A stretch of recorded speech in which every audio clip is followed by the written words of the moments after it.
Let us get into our latest Armageddon news.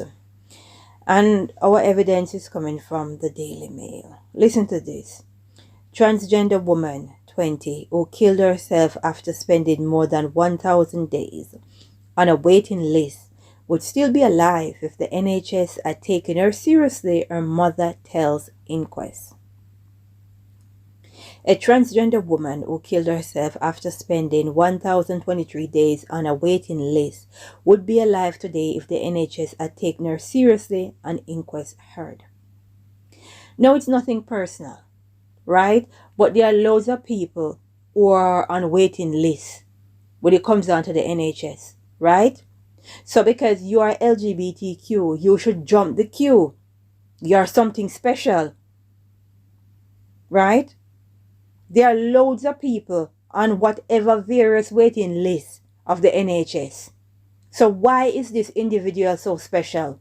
Why is she singled out? Because she's transgender. All the specialists and the doctors and the nurses should drop what they are doing, right? And look after she, because she's LGBTQ. Okay, let's continue. Alice Littman, 20, had been referred to the NHS Gender Identity Development Service in August 2019, but she was still waiting for an initial assessment almost 3 years later and killed herself in May 2022. Today, her family told an inquest. The NHS had failed the young transgender woman. They said gatekeepers had prevented her from getting the support and gender treatment she desperately needed. Well, I guess gatekeepers are preventing loads of people from getting the treatment that they desperately needed, because loads of people are on NHS waiting lists. Loads. Many have died waiting. So why is it that this young lady, this transgender, this member of the LGBTQ community, why is she so special? So because she's LGBTQ, she should jump ahead of everybody. Loads of people waiting. It's nothing personal. It just goes to show you the mindset of this minority group.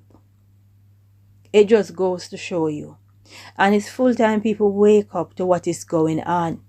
People need to wake up to what is going on and how this group, this minority group, is starting to chisel away at our society, and it's not in a good way, right? We need to seek the face of the Most High. Let us pray and say, glory be to the Most High.